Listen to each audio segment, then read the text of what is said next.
me fait plaisir de vous présenter Jean Barbeau, qui a jadis fait partie de la troupe des 13, et Madame Dorothée Berryman, qui cette année va nous faire le plaisir d'être notre présidente d'honneur pour l'occasion. Alors, bonjour. Bonjour, Daniel. Bonjour. La première question que je vais vous poser, c'est celle que plusieurs personnes se posent, c'est quand et pourquoi êtes-vous rentré dans les 13? Pour faire du théâtre, puis ça pressait. Moi, j'avais hâte épouvantable. J'étais étudiante au Collège Bellevue à ce moment-là.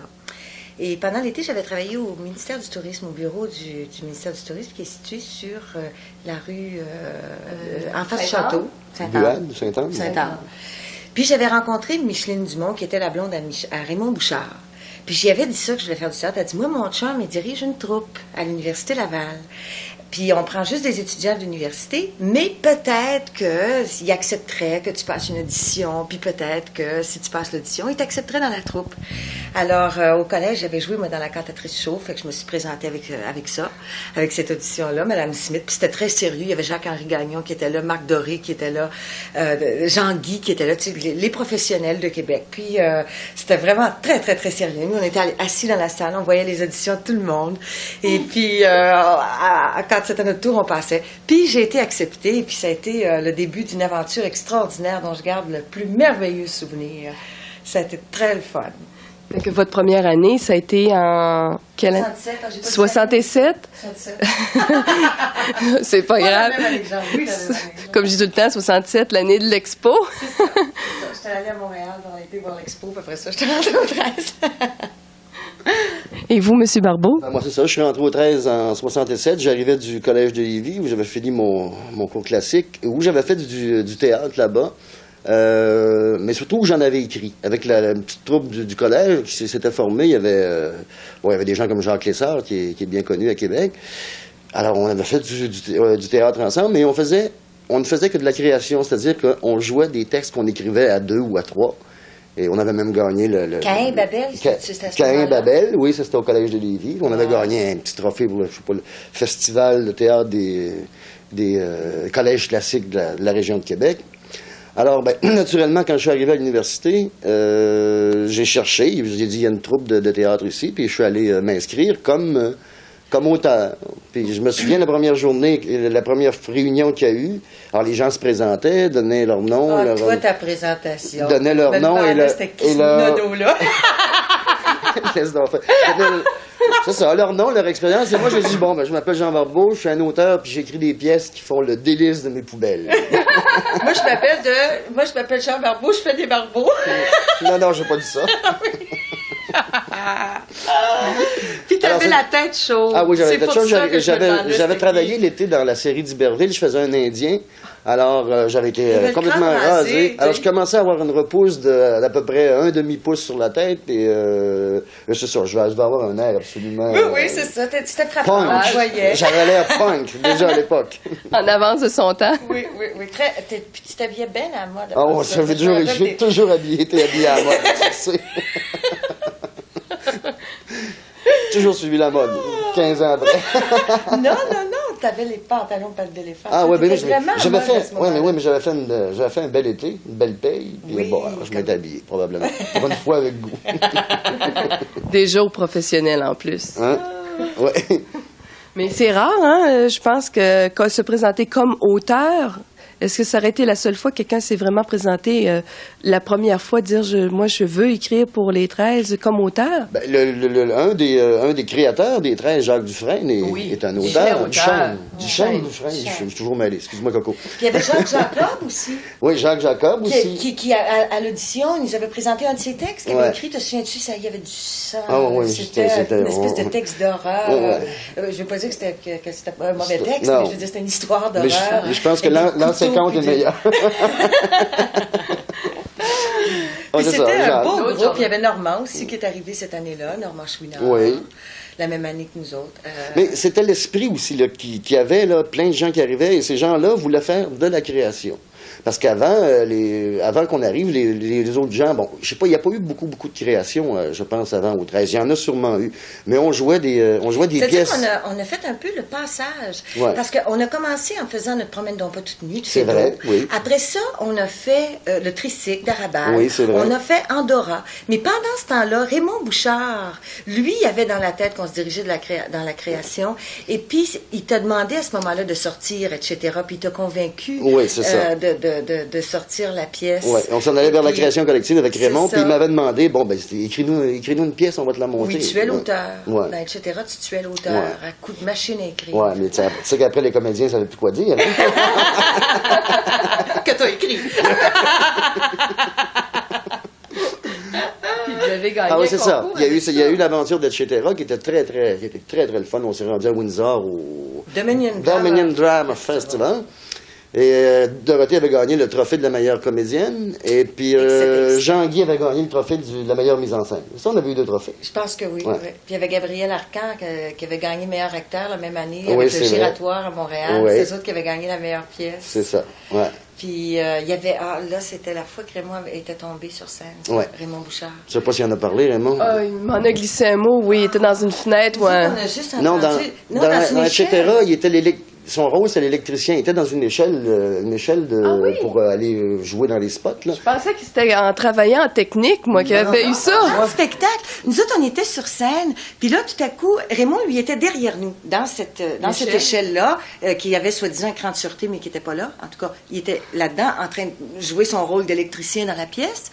Puis nous autres, tout à coup, on voit la salle qui fige, comme, puis surtout, on entend la salle qui fait...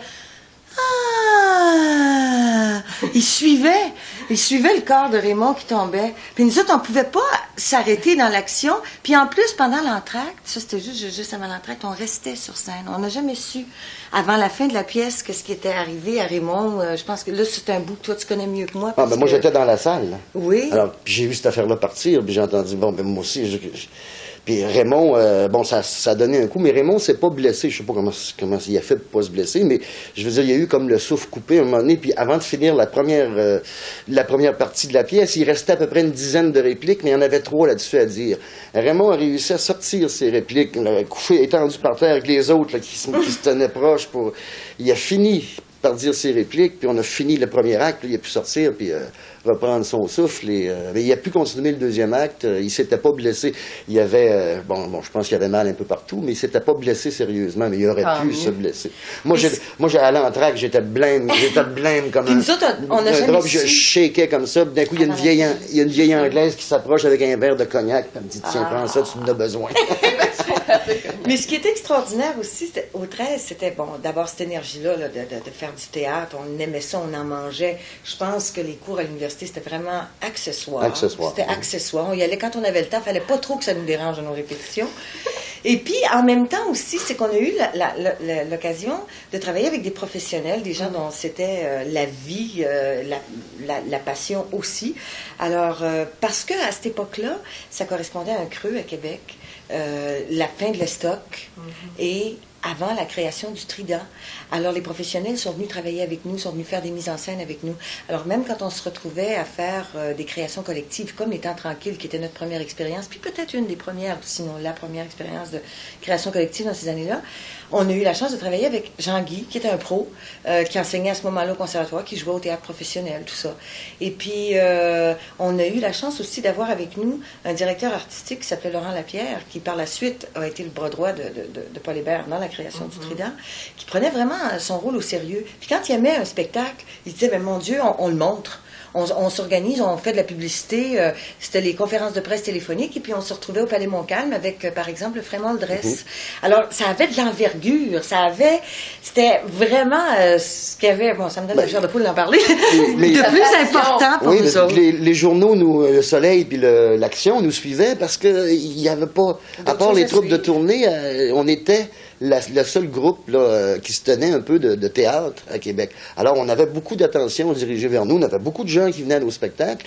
Et puis, on avait des critiques dans les journaux. C'était merveilleux. Bon, d'autant plus, les critiques étaient assez bonnes. Ça fait que ça permettait aussi, ça, à tout le monde, là, de garder l'espèce de feu qu'on avait, l'énergie qu'on avait, et puis aussi de s'améliorer, parce que tout à coup, là, on faisait plus ça en cachette au fin fond d'un champ à l'Université Laval. On était tout à coup, pendant 3-4 jours, on était la cible. On passait à la télévision, on entendait parler de nous à la radio, la troupe des 13. Ah oui, puis je me rappelle, justement, avant qu'on aille à Windsor jouer, etc., au lieu de se rendre toute la semaine au festival, Jean-Guy avait dit, ce qui est le mieux, c'était un succès, cette pièce-là, etc., quand on l'a jouée, on la reprend. Alors, c'était en reprise, etc., à la salle de l'administration, à l'université. Et puis... le théâtre de la Cité. Le théâtre de la Cité universitaire. Exactement. Et puis, on l'a repris, on a joué je ne sais pas combien de soirs. Je sais pas, mais moi, j'étais à Windsor. Moi, j'ai passé la semaine à Windsor. Ouais. C'est là que je suis devenu séparatiste, d'ailleurs. Moi, j'aime bien ça le dire. C'est là que je suis devenu... La politique qui commence à rentrer, là. Hein? Non, c'est comme ça. Il y a un phénomène politique aussi qui s'est passé dans les 13. Je veux dire, pas politique, mais je veux dire... Je pense qu'on était simplement... on engagés. Vivait, on reflétait ce que les étudiants vivaient à l'Université Laval à ce moment-là. Alors, on était comme les jeunes de l'époque, c'est-à-dire qu'on... Politiquement, c'était très effervescent aussi. Là. On était en 70, en 68, on est 2 ans avant 70, la crise d'octobre.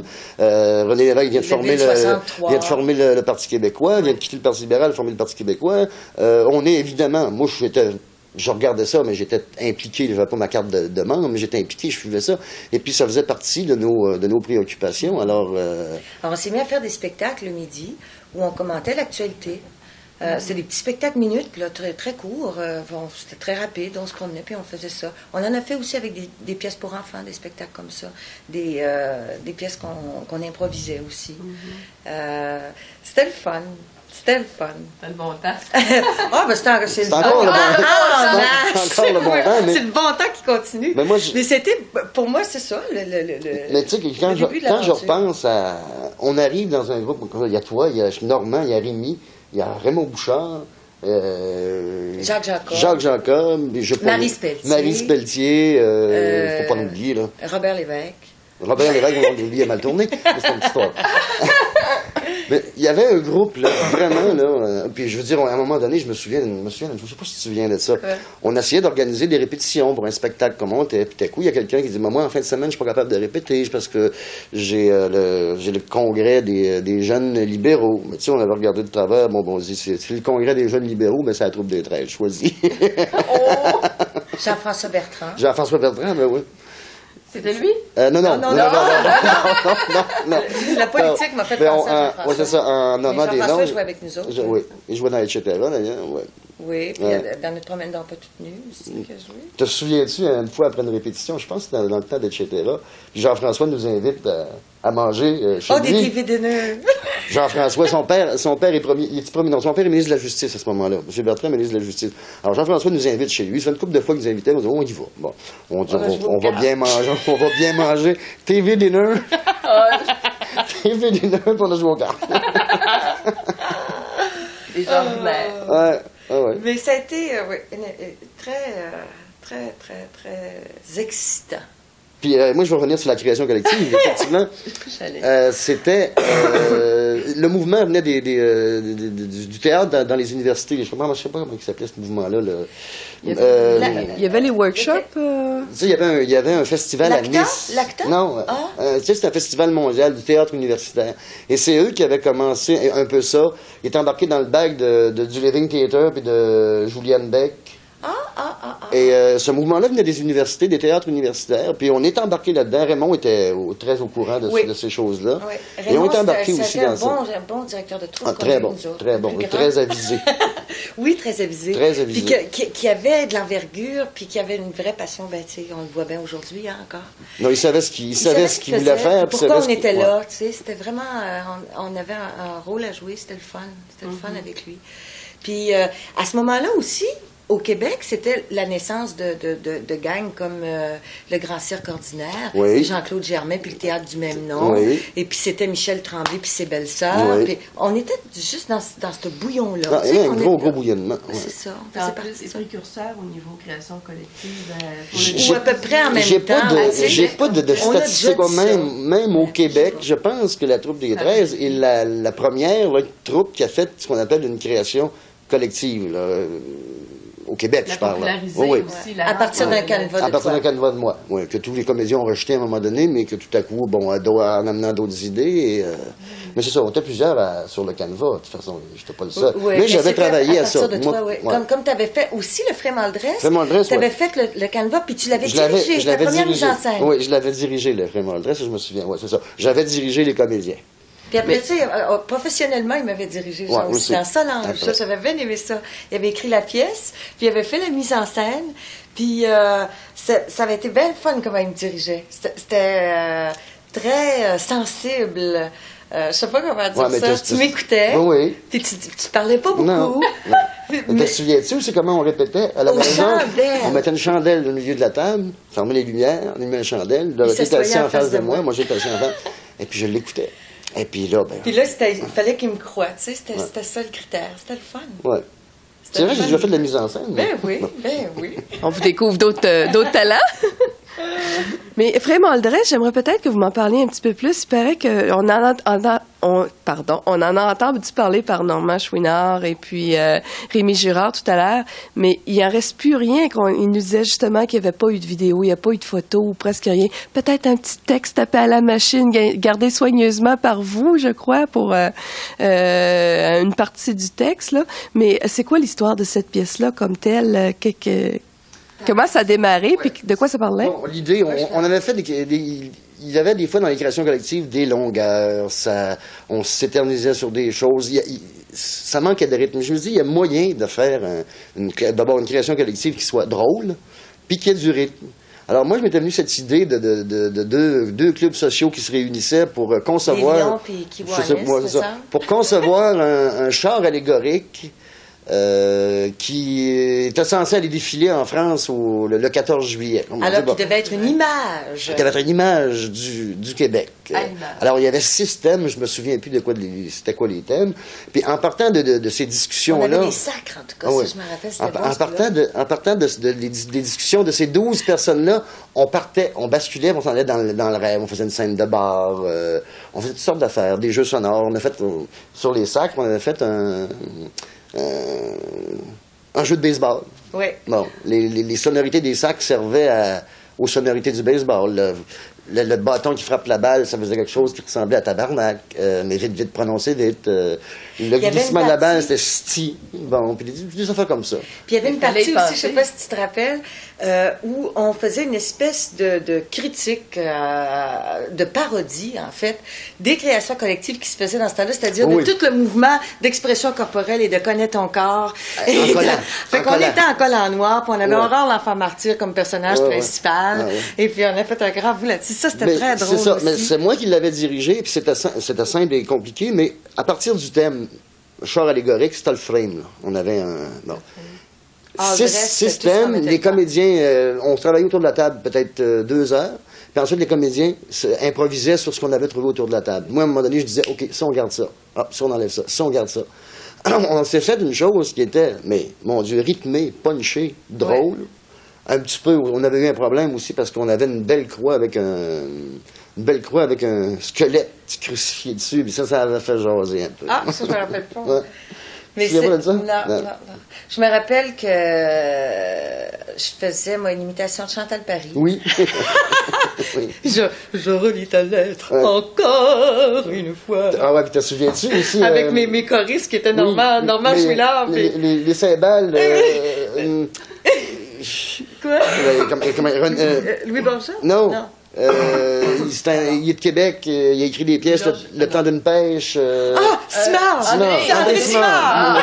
Oui. Excuse-moi, André. Je vais dire bonjour en passant, un beau gros bonjour. Ah, ben moi, je te donne des gros becs, André. André tenait les cymbales, Alors, elle faisait l'imitation de Chantal. Ouais, puis de temps en temps, elle... Encore! Alors, c'était un spectacle complètement fou, complètement délirant, mais je le dis avec plaisir, avec du rythme, bien monté, et à tel point qu'on l'a rejoué au Palais Montcalm pendant le Carnaval d'hiver de Québec. Ouais. On radote, là, Jean, vous l'as dit au début. Ouais, tu penses? C'est pas grave, c'est d'autres couleurs. Oui, ce qui fait qu'il n'y a jamais eu de texte de ça, parce que le texte était dans la tête des comédiens. Ouais. Faudrait tous se réunir, faire un gros brainstorming, puis ça petite, bon, tu vois, parmi les comédiens du Frame, parmi les comédiens du Frame Aldress, il y avait Louise O'Neill. Oui. Qui était candidate à NPD aux dernières élections fédérales dans Outremont. Ah, c'était elle? Oui, c'était elle. Ah, c'était la même? Oui. Je ne le savais pas. Oui. Ah. Mais ça avait été une belle aventure, ça aussi, le Frame Aldress. Puis dans le fond, moi, je ne suis pas restée à l'université longtemps, hein, je veux dire, pour étudier. Combien d'années vous êtes resté avec les 13, puis... 3 mois au cours, puis 3 ans au 13.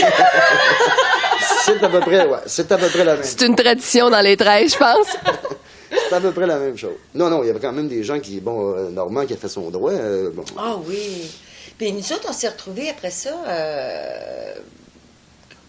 à fonder notre petite troupe qui s'appelait le Théâtre quotidien de Québec. Le TQQ, Théâtre quotidien de Québec, où Jean... Je pensais que c'était une farce tout à l'heure quand on m'en parlait, TQQ. Non. Et puis c'était à ce moment-là que Jean a repris la plume comme auteur, parce qu'avant ça, ça a été le bout de création collective, et puis qui a écrit toutes ses premières pièces en un acte qui ont été reprises à peu près dans tous les théâtres par la suite, puis qu'on créait, nous autres, au Chant-Auteuil. Puis ça a été le on peut dire que ça vient des 13. Puis ça vient des 13, direct des 13. Il y avait Dorothée, il y avait moi, mais il y avait Marc Legault, lui, qui venait pas des 13. Mais Moi, je l'avais rencontré en jouant à La Fenière, au théâtre d'été à La Fenière. Parce que quand j'avais gagné le DDF à Windsor, Georges Delisle m'avait engagé au théâtre d'été. Un pont d'or. Oui, ma première job professionnelle. Oui, à La Fenière. La question que je voulais vous poser, c'est tout à l'heure en parlant avec vos autres camarades, on parlait justement d'une espèce de noyau. Vous étiez beaucoup à vous tenir ensemble. Vous avez dû prendre à un moment donné une décision. Vous avez jasé à savoir si vous alliez continuer à travailler dans vos domaines ou si vous alliez aller au conservatoire. Comment la décision s'est prise pour vous? Pour moi, la décision s'est prise d'une manière... c'est-à-dire que je pense que j'ai évité le sujet pendant longtemps.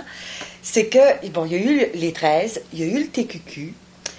Pendant le TQQ, je travaillais aussi à la télévision, à Radio-Canada, à Québec, comme animatrice chanteuse dans une émission de variété pour les jeunes, où Jean était scripteur, puis Normand était venu comme comédien aussi, à fond de train, que ça s'appelait. Alors, et ce qui était l'obstacle pour moi, dans le fond, c'est que je me disais, si je rentre à l'école, j'aurais pas le droit de jouer. Fait que je remettais ça tout le temps. J'irai l'année prochaine, jusqu'à ce que finalement, j'ai été trop vieille pour y aller. Puis de toute façon, à partir des 13, après ça, le TQQ, c'est là que ça a été mon école. Puis tout est une école pour moi, finalement, parce que j'ai appris là, sur les planches, puis j'ai continué à apprendre à travers tout ce que j'ai fait.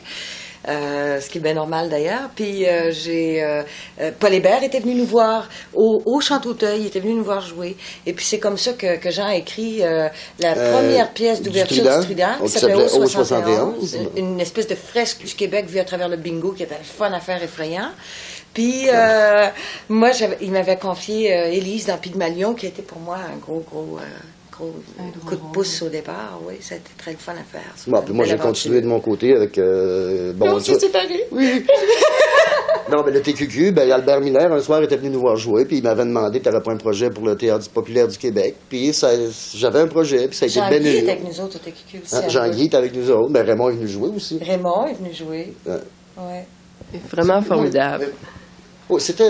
puis je repense à ça aussi, on l'a dit tantôt, mais au 13, avec Raymond, on engageait des professionnels qui dirigeaient les comédiens. Puis ça, c'était important, ça permettait d'évoluer au lieu de dire, on fait un beau travail tous ensemble, mais je veux dire, ça évolue pas. Je me souviens d'un exercice que Jean-Guy nous faisait faire, d'ailleurs, puis qui nous faisait peut-être...